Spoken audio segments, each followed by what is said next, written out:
Eu sou Itala Herta. É bom a gente falar também, antes de se apresentar, falar da vida profissional. Acho que é importante trazer alguns marcadores aqui, né? Eu sou uma mulher negra, nordestina, mãe, empresária também, sou empreendedora social. Já trabalho há mais de 15 anos dentro do ecossistema de economia criativa, né? Eu sou relações públicas de formação, mas eu tenho assim um chamado muito grande dentro da área de economia criativa, sobretudo com mulheres, né, e pessoas negras também. Ao longo dessa trajetória, a gente poderia contar muitas histórias aqui para vocês, muitas que com certeza fazem parte de toda essa construção de mulher que eu me tornei, tenho me tornado cada vez mais, histórias que passam desde movimentos sociais, né, de ter uma formação política muito nesse lugar aqui, movimentos de bairro, né, dentro de ecossistemas mesmo de Salvador, culturais. É sempre bom dizer isso, porque eu acho que a gente esquece, às vezes, os nossos repertórios, mas muito das nossas decisões profissionais tem a ver com os nossos contextos também. Eu sempre gosto de lembrar disso, né? Então, além disso, fui formada também por grandes lideranças também locais negras que fizeram vanguardas aqui no movimento negro, no movimento das mídias, a partir da lente de diversidade também. Acho que isso é um ponto importante, porque isso faz com que eu carregue essas lentes com muito compromisso, assim, sabe? Ao longo desse caminho, eu fui construindo a minha trajetória muito como produtora cultural, né? A gente entra ali na universidade, vai tomando algumas decisões, mas eu trabalhava muito e duro com entretenimento, né, e produção cultural aqui em Salvador. Muita gente me conhece a partir desse repertório, mas sempre com um cuidado muito com o entorno, observando muito o que estava à minha volta e até a decisão de trabalhar com relações públicas veio muito desse lugar também do relacionamento comunitário, né, dos mapeamentos. Então, já fiz muita pesquisa, tanto de marketing como pesquisas de relações públicas também. E aí, nesse caminhar, acabo também ali trabalhando com instituições públicas e privadas também, daqui da Bahia, mas também nacionais, né, na área de responsabilidade social corporativa, onde trabalhei com grandes empresas, pensando muito nesse relacionamento, nesse gerenciamento de crise, enfim.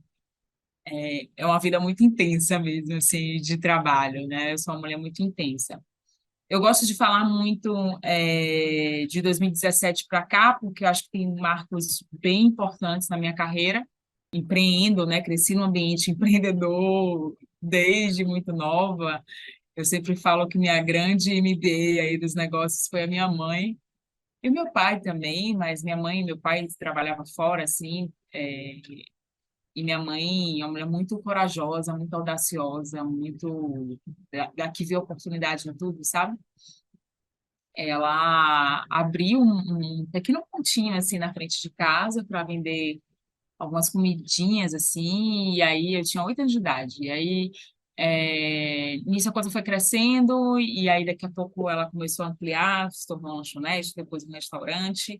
E eu e minhas duas irmãs crescemos muito com esse drive, assim, de muita responsabilidade, de crescer ali aprendendo o que é realmente empreender por necessidade, não por opção, porque a gente também, meu pai acaba fazendo essa transição e empreendendo com ela nesse lugar também, e a gente cresce muito nesse movimento de aprender a lidar com o público, de aprender sobre grana, sobre comprar, sobre tomar decisões, né? Tomar decisões difíceis todos os dias, mas ao mesmo tempo com muito prazer, com muita leveza. E isso é um grande poder, assim, eu acho que eu tenho, assim, de aprender com ela o que é empreender no Brasil, sabe? Que não é fácil. E eu acho que isso torna uma musculatura emocional, uma musculatura mesmo de empreendedora, de empresária, algo bem relevante assim no meu caminho. E aí, voltando a falar de 2017, que é onde eu tomo uma decisão muito assertiva, eu acho, não foi fácil, mas eu saio da área de responsabilidade corporativa e resolvo arriscar com antigos sócios para cofundar a Vale do Dendê. A Vale do Dendê, não sei quantos de vocês conhecem, mas a gente tinha uma aceleradora, né, de negócios aqui do Nordeste da Bahia, e foi uma das primeiras, assim, a acelerar negócios aqui no Nordeste com a lente de diversidade, né, focando, sobretudo, em afroempreendedores. Na época, lá a gente fala na época, né, porque já passou, assim, foi tão intenso, a gente tinha uma grande ambição. Eu tinha ali 3 sócios, que são pessoas que têm muita relevância também no que faz, o professor Hélio Santos, que é, se você puder agora dar um Google de quem é esse homem, por favor, faça isso. É um intelectual, assim, um jovem senhor de 70 e poucos anos que fez muito pelo nosso país, por todos nós, e que está dentro de muitas decisões importantes também. Marcelo Santos, Paulo Rogério, e Rosenildo Ferreira. A gente tinha uma grande ambição que era reposicionar Salvador como a capital mais criativa do país. Olha só que desafio enorme, né? Principalmente nós baianos, eu e Paulo, porque os outros dois, um paulista e o outro carioca, mas muito apaixonados pela Bahia. Eu e Paulo, a gente tinha, na verdade, uma angústia muito grande, assim, que nos perseguia como profissionais, porque meia volta a gente era seduzido em morar no Sudeste, né? Os dois, assim. Tinha uma hora que a gente se olhava, assim, por ter ali uma cumplicidade intelectual e profissional e falava, cara, tá difícil ficar aqui, é um mercado muito delicado, muito sazonal, sobretudo para pessoas criativas negras. É difícil, né? Salvador é uma cidade com uma riqueza intelectual, cultural absurda, mas ao mesmo tempo é uma cidade muito dura nos aspectos econômicos, dessa distribuição de poder, de protagonismo, né? Para pessoas negras. Então a gente sempre ficava com essa angústia e a gente tomou essa decisão, cara, ou a gente faz alguma coisa mais agressiva, digamos assim, a gente foca nisso agora, ou a gente vai ser mais uma pessoa que vai reclamar, mais um criativo que vai embora daqui e vai ser ali cooptado por uma outra grande empresa, morar no Sudeste, achando que esse é um indicador de sucesso e prosperidade, né? E aí a gente resolve pensar numa estratégia onde a gente ali não foi sozinho, a gente foi ali batendo na porta, a gente desenha esse ecossistema e começa a bater na porta de vários players, de vários atores desse ecossistema, e eu estou falando desde o poder público até a opinião pública também, né? Pessoas de periferia, liderança, a gente começa a se reunir ali em 2016, 2017, para saber, né, um pouco dessas sensações que a gente estava tendo, se a gente estava realmente com a intuição correta, né? E aí era um momento muito específico da cidade também. Salvador, na época, era talvez uma das poucas cidades do Brasil que estava sendo um grande canteiro de obras, assim. A gente estava vivendo um momento muito de disrupção, assim. A cidade estava entendendo que precisava passar por uma mudança não só estrutural, mas uma mudança de posicionamento, de assumir esse lugar, assim, cada vez mais de uma economia que é focada no turismo, de focar na economia criativa, na perspectiva macroeconômica também, né? Então você percebe um movimento assim de algumas lideranças políticas e de alguns empresários são coisas que a gente não consegue explicar, às vezes parece que todo mundo fica ali num lugar coletivo trabalhando e essas coisas vão se organizando, né? E aí a gente lança o primeiro programa de aceleração. Na época a gente fez um lançamento muito legal, assim, e a gente comunica para a cidade o que é a Vale do Dendê. Muitas pessoas não entendiam o que era a Vale do Dendê, e que bom, né? Porque eu acho que a gente estava ali inovando em muitos sentidos. Antes disso, eu faço com o Paulo um festival chamado Festival Afroturismo, né? Ocupação Afroturista, acho que foi antes até desse lançamento. Na época teve uma repercussão muito positiva nacional, foi o primeiro festival de tecnologia focado nas lentes de diversidade dentro de uma estação de metrô, onde passa 500 mil pessoas por dia, foi uma loucura, assim, foram 3 dias de festival, a gente trouxe desde profissionais da área de tecnologia, é, sei lá, nacionais, até um astrofísico da NASA, afrocolombiano, para falar sobre, né, diversas coisas que não são apenas sobre esse lugar de ser uma pessoa negra em determinados espaços. Então, cientistas, é, programadores, fazedores, makers, gamers, todas as pessoas ocupavam esse festival aí durante 3 dias, e aí a gente foi ganhando essa musculatura e tal.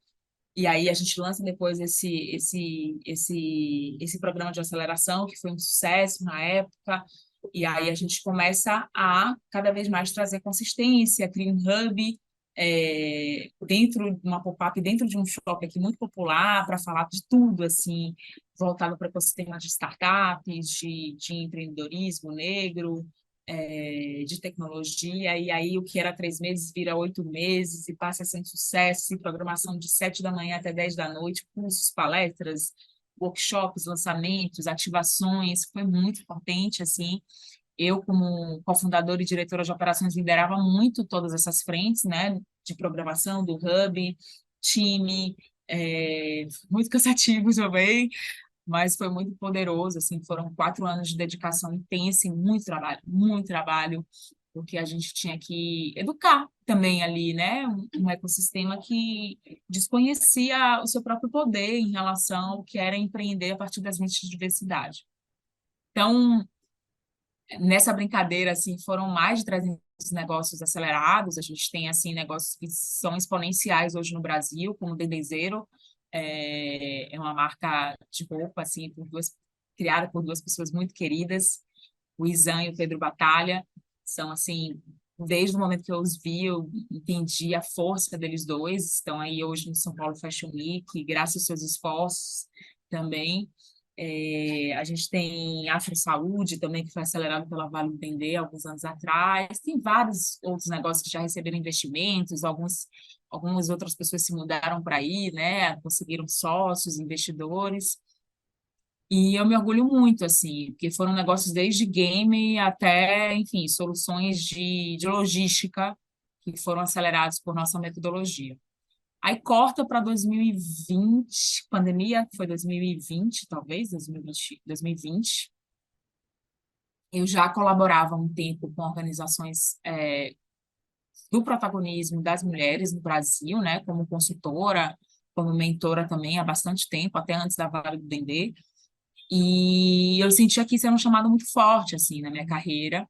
E aí, em 2020, na pandemia, eu imagino que ninguém passou ileso, e eu fui uma dessas pessoas que refletiu sobre o momento que eu estava na carreira, sobre outras decisões que eu precisava tomar de uma maneira mais urgente, e aí eu tomo essa decisão de pedir para sair da Vale para fundar a Diversa, né? A Diversa é uma plataforma de bem-estar mental e emocional para mulheres empreendedoras e intraempreendedoras também, mulheres que estão dentro das empresas, empreendendo ali com o seu saber, né? Com o seu profissionalismo. E aí eu entendo que eu precisava dar atenção a algo que realmente era um indicador assim muito real naquele período, né? Que assim, nós não estávamos bem, a gente viveu um momento de muitas incertezas, muitas coisas já tinham me atravessado como mulher empreendedora negra também nordestina aqui, que estava tentando investimento há bastante tempo, né? Para alguns negócios meus e outros em parceria com outras pessoas, e sempre era essa porta na cara, ou então sempre eram essas dificuldades assim de entender o que a gente estava fazendo, ou de dar credibilidade.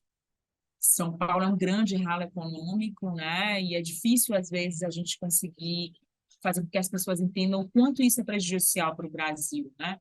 Não só para uma perspectiva econômica, mas uma perspectiva também de concentração de oportunidades, né? E às vezes uma dificuldade de enxergar o Brasil real, né, que as pessoas têm, né, que existem outros Brasis dentro desse grande Brasil. E aí a Diversa surge muito com essa proposta de trazer uma metodologia chamada acolhimento estratégico, que eu criei, essa metodologia baseada em 3 pilares, que é autoconhecimento, autoconfiança e autogestão. Esses pilares mudaram a minha vida, esses pilares, eles me trouxeram musculatura, inclusive, para eu aproveitar melhor as oportunidades que começaram a aparecer, porque antes a gente não tinha, e depois as oportunidades aparecem, você precisa estar pronta, né, para isso, seja para dizer não ou para dizer sim, né? E aí acontece uma coisa que eu não esperava, assim, a gente cresce muito rápido, em 2 anos com esse método, porque a gente prioriza, antes da jornada empreendedora, fazer um acolhimento emocional e psicológico com essas mulheres, a partir desses 3 pilares, e depois a gente passa por uma jornada onde a gente ensina, sobretudo, sobre educação financeira, né, a partir também de uma lente emocional e lente de diversidade, E a gente também faz conexões de valores, né? Então, ou a gente investe, ou a gente acaba ali captando parceiros para investir nessas mulheres que passam por essa jornada e que têm ali indicadores de sucesso, de escala ou não, mas porque nem todo negócio de sucesso precisa ser escalável, na nossa opinião, e com atenção especial a microempreendedoras aqui do Norte e Nordeste, né? A gente acaba ali tendo o primeiro cliente, o Google começa a postar ali na diversa, assim, de primeira, depois a gente fica com Discovery, depois Itaú, e aí a coisa começa a crescer também, Ambev, né? Sempre de uma maneira muito recorrente, próxima a gente. Eu sou também membro e consultora do Comitê de Diversidade, Equidade e Inclusão da Ambev desde 2020, durante a pandemia, eu fui convidada e até hoje estou com eles também ali, trabalhando duro para a gente fazer transformações que a gente precisa dentro e fora. E aí a coisa começa a crescer, depois TikTok, enfim. A gente vai crescer muito rápido. Eu, durante a pandemia, assim, entendendo tudo e tomando essas decisões. E aí a gente entende que a gente precisa fazer desse método algo constante, né? Sobretudo para o bem-estar emocional, psicológico também dessas mulheres. A gente tem três frentes de atuação. A gente tem os programas de aceleração que a gente faz com parceiros, seja para o B2C, né, para alcançar essas mulheres do Norte e Nordeste, seja para o B2B, a gente também faz trilhas de conhecimento e programas de aceleração para intraempreendedoras com algumas marcas, a gente faz algumas consultorias também, voltada para a questão da diversidade. A gente tem uma outra frente, que é a nossa plataforma de cursos, a gente tem trilhas gratuitas e pagas, disponíveis para caso vocês queiram conhecer, www.diversa, com dois S, .com.br, você pode acessar, logar, tem cursos a preços populares, R$ 29,90, e tem cursos gratuitos também financiados por marcas. E a gente tem uma outra frente, que é uma frente mais voltada para a parte de conteúdos, né? A gente tem construído cada vez mais isso, entendendo que os nossos conteúdos trazem ali um letramento não só racial, mas emocional para muitas mulheres no Brasil que empreendem também. Então, vocês podem acessar a Diversa nas redes sociais, seja no LinkedIn, no Instagram, no TikTok também.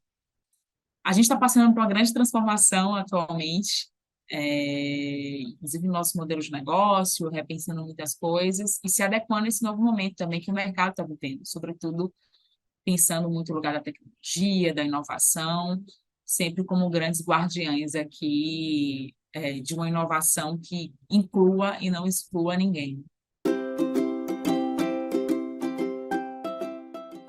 A maneira como eu me formei, né? Impressionante como eu tenho bons amigos do marketing, né? Desde a universidade, eu sempre tive muito próxima ali. Tenho bons amigos mesmo, assim, pessoas que a gente trocava muito, assim. Inclusive, vivi um tempo, assim, trabalhando muito em agência e também entendendo qual seria a minha função nesse lugar, assim, de inclusive sensibilização das marcas, né? Dos contextos que a gente vive, né? Isso aí pensando muito como relações públicas também.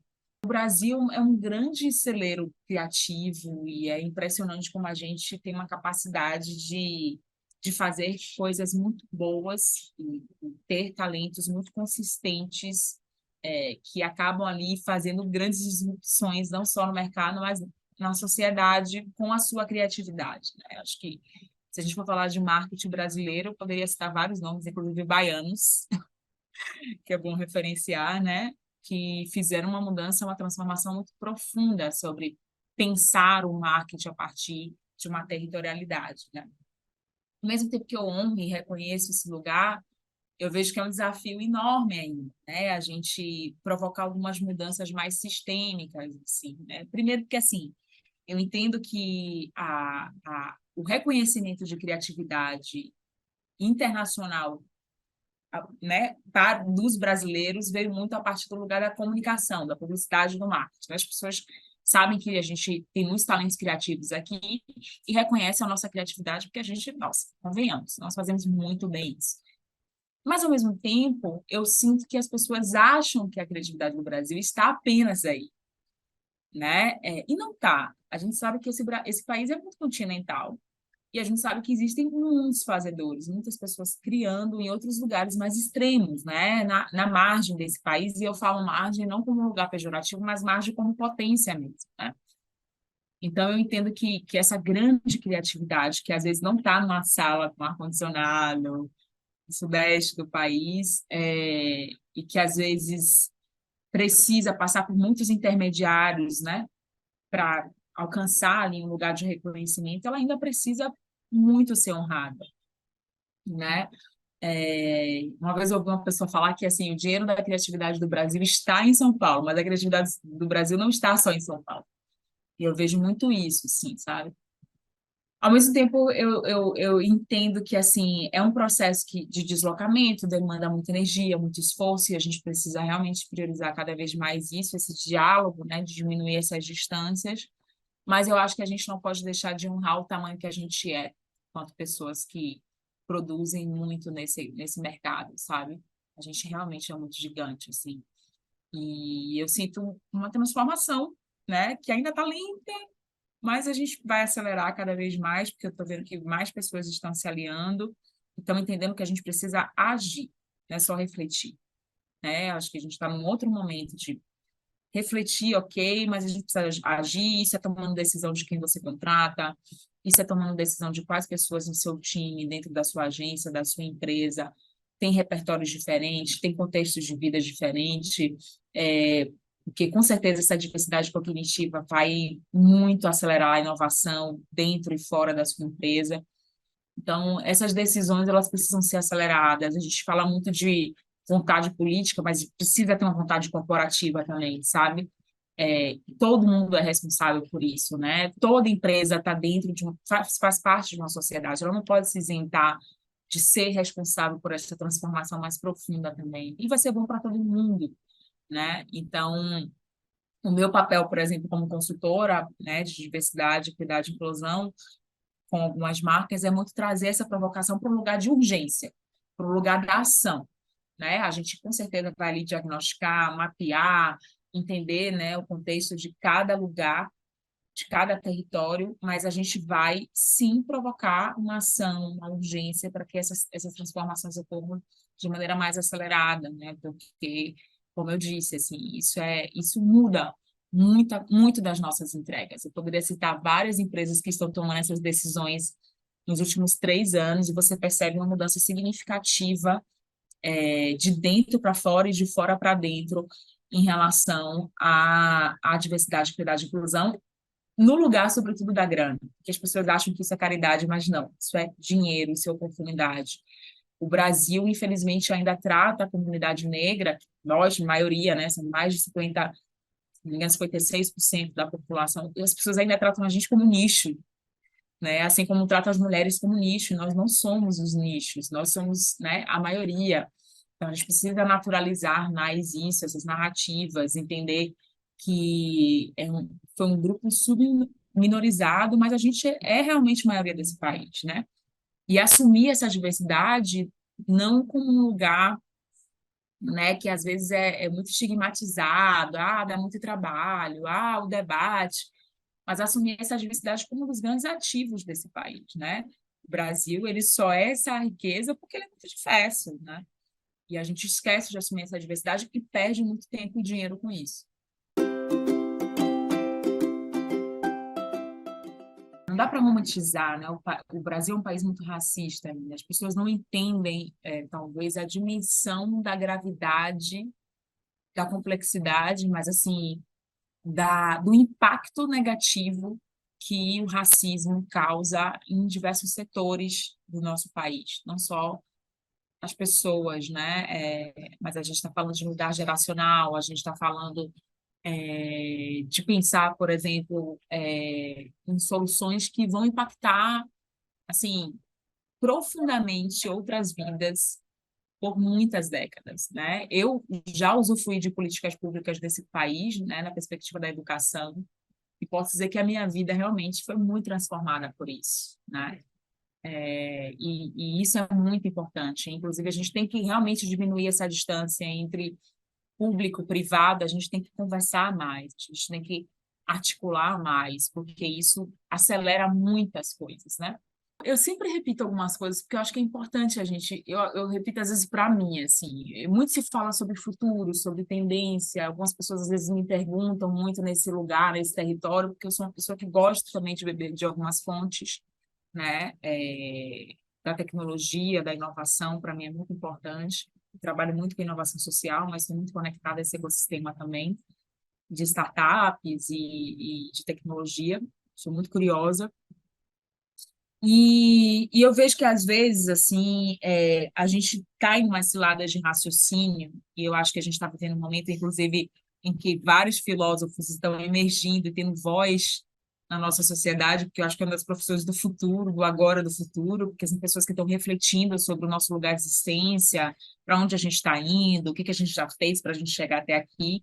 E a gente precisa ouvir essas pessoas também, porque essa grande reflexão faz grandes mudanças também. E eu acho que a gente às vezes esquece que há um futuro muito pautado a partir de um lugar de consumo, né? E a gente tem que realmente ter muito cuidado com isso, né? O futuro não é só sobre consumo. O futuro é sobre um lugar também existencial, um lugar que a gente precisa humanizar cada vez mais, para inclusive repensar as nossas formas de consumo que estão colocando o nosso futuro numa grande berlinda aí, né? Bem delicada mesmo, assim, poderia citar várias coisas, assim, de clima, meio ambiente, ponto de vista do mundo do trabalho, muita coisa vai acontecer em pouco tempo, vão ser transformações muito drásticas, já está acontecendo, né? Em pouco tempo, assim, a gente está passando por um lugar de muito deslocamento, e isso tem bagunçado muita gente também.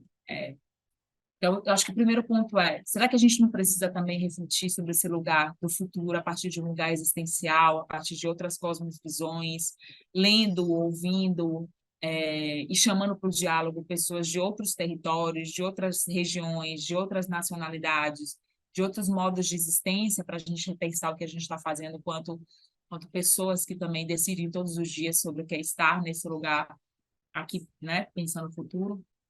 Meu segundo outro ponto, assim, para mim, e aí eu vou parafrasear o filósofo Daniel Mukurundum, né, que é um escritor ativista indígena. Ele fala muito que o passado é que nos lança para frente, né?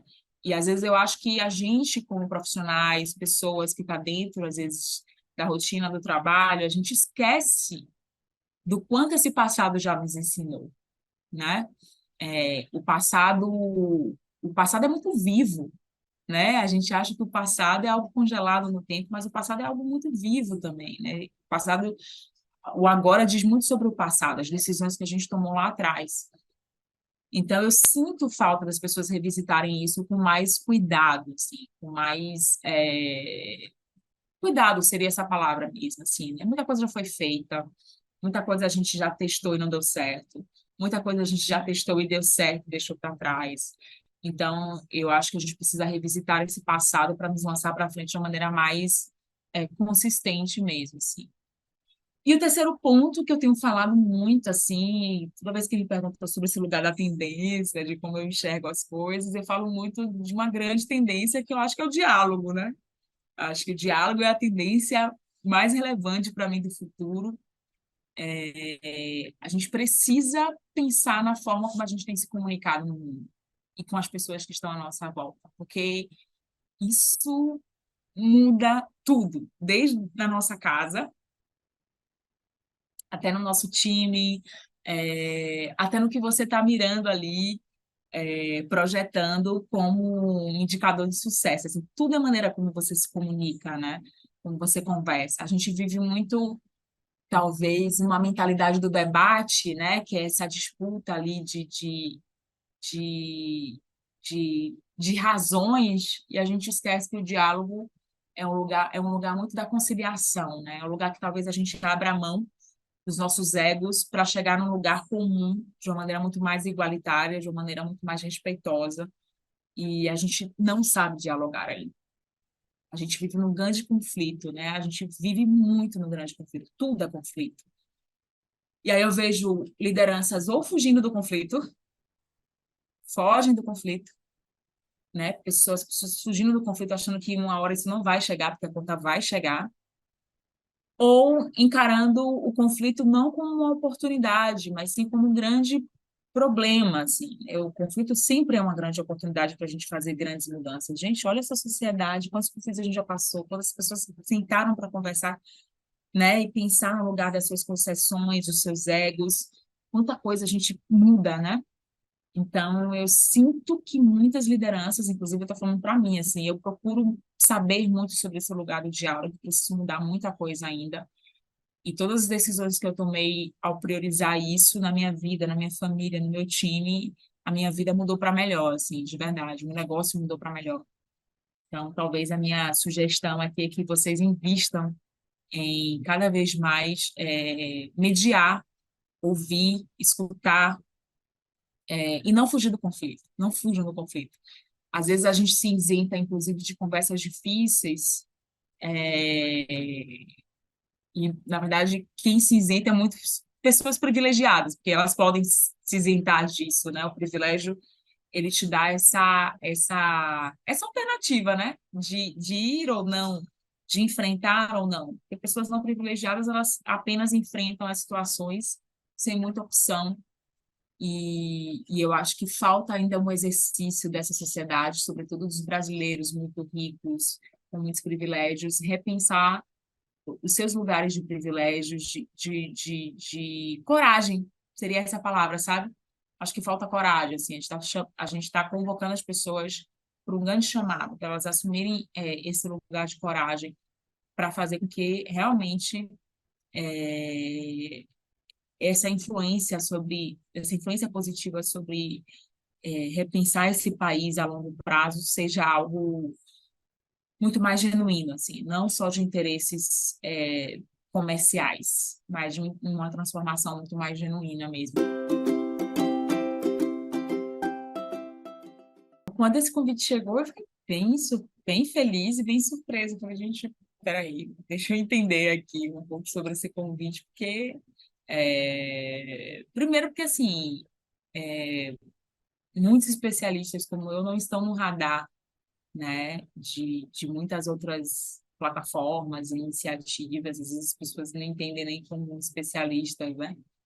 É, e eu fiquei assim, e esse lugar para mim é muito legítimo, assim, porque eu sei muito bem do que eu estou fazendo, entendo a capacidade dos projetos que eu já pude cocriar ou fazer com outros parceiros, lugares de transformação a médio e curto e longo prazo. Tem algumas vitrines, né, nesse país que precisam realmente cada vez mais honrar pessoas diversas, né, pelo seu trabalho, pela sua trajetória. Eu fiquei realmente muito feliz. Assim, gente, não sou nenhuma marqueteira, mas sou uma empreendedora que está fazendo ali com um passinho de formiga as transformações que eu desejo.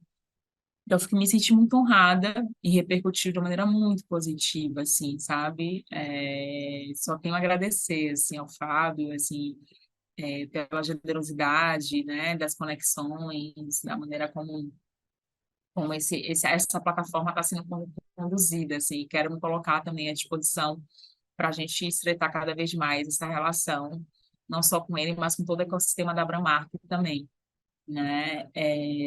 O Hall da Fama é um lugar que eu cada vez mais, até conversando com ele, entendo que é um lugar onde a gente se projeta como profissionais, mas é um lugar também que a gente convoca para ação, para reflexão, que a gente abre as portas também, que a gente, dos lugares que a gente já conquistou para que outras pessoas acessem também. Isso é muito poderoso, de verdade. E fazer isso em rede, melhor ainda. Então, estou muito feliz mesmo em estar em contato com vocês e saber que tem pessoas de outros territórios do país saindo dessa gama aí concentrada, sendo vistas, sendo lembradas e referenciadas. Então, agradeço demais a todos vocês, o time, por essa oportunidade também que a gente está se dando de se conhecer mais, né, de trocar mais saberes e experiências também, e oportunidades.